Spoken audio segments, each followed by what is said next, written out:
Good evening students. आज हम आपके लिए लाए हैं कॉनकेव और कॉन्वेक्स लेंस से न्यूमेरिकल। जैसे कल हमने आपको इसके बारे में बताया भी था कि आज वैसे लास्ट वीडियो है 10th की है, तो ये 10th और 12th दोनों के लिए ही बेटर रहेगी।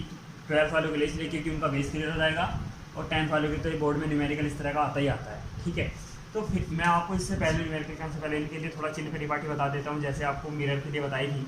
कोई ज़्यादा डिफरेंट नहीं है, सेम ही है। बस आपको ध्यान क्या रखना है कि हमेशा जो प्रकाशीय केंद्र होता है वो इसी से सारी दूरियां नापनी है। ठीक है, और आपतित प्रकाश की डायरेक्शन में, यानी जो आपतित प्रकाश किरण होगी, ठीक है, तो उसकी डायरेक्शन में यहाँ से सीधे आगे को दूरियां नापी जाएंगी, तो ये सब पॉजिटिव होती हैं। ठीक, पीछे की साइड नापी जाएंगी इसके अपोजिट, तो ये निगेटिव होती हैं। मुख्य अक्ष से ऊपर तो पॉजिटिव और मुख्य अक्ष से नीचे तो निगेटिव। ये वाली इमेज जब भी नापी जाएंगी, एच डैश का मान जब भी इस तरह का आएगा तो वो उल्टा होगा, प्रतिबिंब जो ऊपर आएगा वो क्या होगा, सीधा होगा। ठीक है, इन चीज़ों को ध्यान रखना है। अब देखिए बात करते हैं आगे कि सबसे पहला न्यूमेरिकल है, किसी अवतल लेंस की फोकस दूरी 15 सेंटीमीटर है, बिंब को लेंस से कितनी दूरी पर रखें कि इसके द्वारा बिंब का लेंस से 10 सेंटीमीटर की दूरी पर प्रतिबिंब बने। लेंस द्वारा उत्पन्न आवर्धन भी ज्ञात कीजिए। और देखिए इसमें यहाँ आपको धोखा हो रहा होगा, क्योंकि इससे पहले सभी क्वेश्चंस में जो वैल्यू थी वो u की दी हुई थी। ठीक है, और यहाँ u की वैल्यू निकालनी है।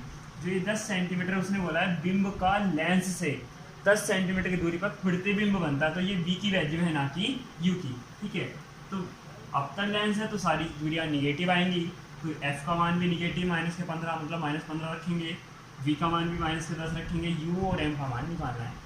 ठीक है, निकालने के लिए इसमें हम एच डैश की वैल्यू निकाल कर आपको दिखा सकते हैं, लेकिन वो मैंने सेकंड क्वेश्चन में निकाल कर दिखा रखी है, इसलिए इसमें नहीं निकाली है। ठीक है, अब देखिए तो जो हमारे पास लेंस फॉर्मूला होता है वो क्या होता है, 1/f is equal to 1/v minus 1/u। आप वैल्यू रखिएगा, f की वैल्यू -15 और v की वैल्यू -10 और -1/u। 1/u को आप दूसरी साइड रिप्लेस कर दीजिए, तो ये माइनस वाला टर्म किस में आ जाएगा, पॉजिटिव। ये वाला टर्म किसका है, ये वाला टर्म जब आप बराबर के दूसरे एंड पे लेके गए, तो इस 1/-15 को दूसरे एंड पे लेके जाएंगे, तो जिसको हम बोलते हैं हिंदी में पक्षांतर करना, उसी चीज़ को हम कर रहे हैं।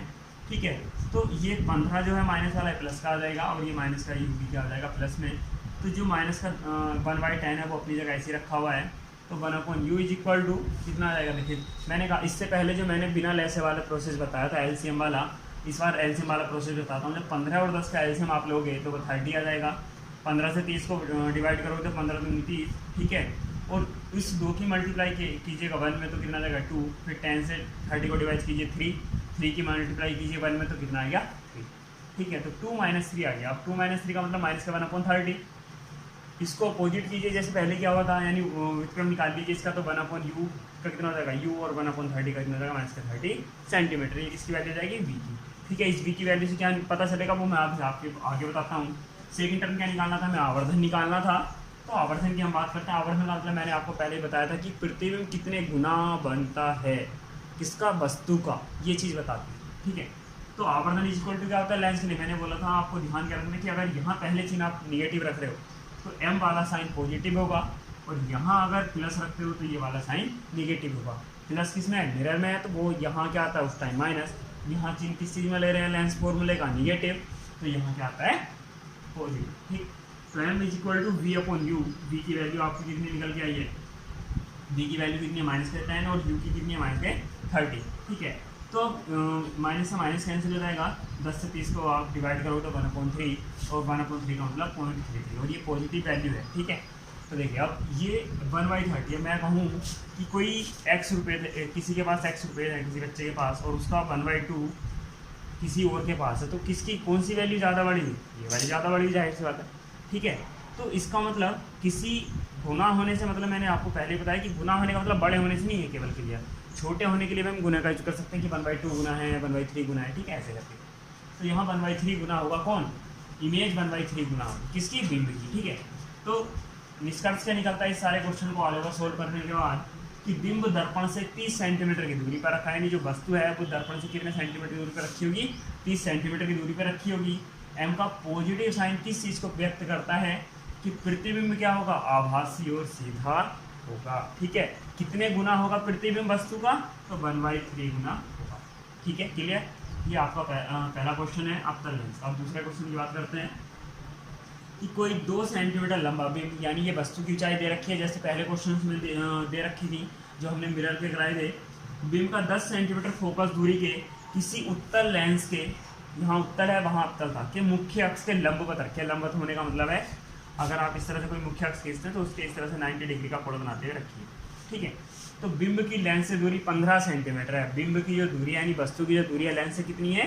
15 सेंटीमीटर। मैंने अभी दोबारा भी आपको रिपीट करा रहा हूँ कि जो दूरियां मापी जाती है वो किससे नापी जाती है? लेंस में प्रकाशिक केंद्र से मापी जाती है। ठीक है, तो प्रतिबिंब की प्राकृतिक स्थिति तो साइज ज्ञात कीजिए। ठीक, तो देखिए सबसे पहले दूरी को क्या दे रखी है? एच का मान दे रखा है, वो ये लिखा हुआ आपका 2 सेंटीमीटर। बिंब की फोकस दूरी जो हमारे पास लेंस है उसकी फोकस दूरी कितनी है? 10 सेंटीमीटर। तो एफ का मान 10 सेंटीमीटर। और ये कौन सा लेंस है? उत्तल लेंस है, तो इसलिए क्या रखा हुआ है? पॉजिटिव रखा हुआ है। उसके बाद बात करते हैं किसकी? देखिए 15 सेंटीमीटर की दूरी पर रखा है, तो यानी वस्तु रखी है तो माइनस के 15। ठीक, अब किस क्या क्या निकालना है? स्थिति साइज वगैरह निकालना है, तो वी और एच का मान, एच डैश का मान निकालना है। अब हम लेंस का फॉर्मूला यूज करेंगे 1/f is equal to 1/b minus 1/u। यहाँ से b की पहले हमने ऊपर u की वैल्यू निकाल रखी है, किसकी निकाल रहे हैं? v की वैल्यू निकाल रहे हैं। तो 1/v को अपनी जगह रहने दीजिए, 1/u को माइनस वाले को कहाँ ले जाइए? f की साइड ले जाइए तो प्लस में आ जाएगा। अब 1/v is equal to f की वैल्यू रखिए 1/10 प्लस 1/-15 u की वैल्यू हो जाएगी। इस माइनस से प्लस जब मल्टीप्लिकेशन होगी तो कितना आ जाएगा? माइनस। ठीक, सोल्व करेंगे, एलसीएम लेंगे तो कितना आ जाएगा? 30 पहले की तरह, दोनों की वैल्यू सेम है तो 30 क्या आ जाएगा? एलसीएम आ जाएगा। डिवाइड करेंगे 10 से तो 3 और 15 से करेंगे तो माइनस के 2, क्योंकि चिन्ह बीच में माइनस का, तो कितना आ जाएगा? प्लस का 1/30। v की वैल्यू कितनी आ जाएगी? तो जब इसका बुद्ध निकालेंगे रेसिप्रोकल विक्रम, तो v is equal to 30 centimetre. अब इससे क्या पता चलता है v निकालने से? कि जो प्रतिबिंब है, ठीक है, वो लेंस के प्रकाशिक केंद्र से दाईं ओर होगा। क्यों? क्योंकि ये पॉजिटिव भी आया हुआ है। ठीक है, तो प्रतिबिंब लेंस के प्रकाशिक केंद्र से दाईं ओर होगा और 30 सेंटीमीटर की दूरी पर बनेगा। v की वैल्यू आप 30 सेंटीमीटर निकाल चुके हैं। अब क्या निकालना है? साइज वगैरह निकालना है, तो एच डैश की आपको वैल्यू निकालनी है।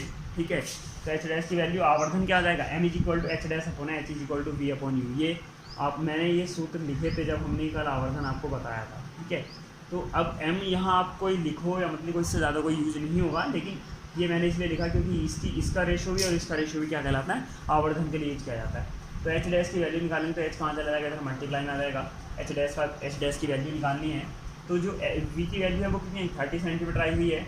और जो हमारे पास u है, u की वैल्यू कितनी है? माइनस के 15 सेंटीमीटर को रखा हुआ है नीचे। h की वैल्यू कितनी है? 2 सेंटीमीटर, ये आ गई।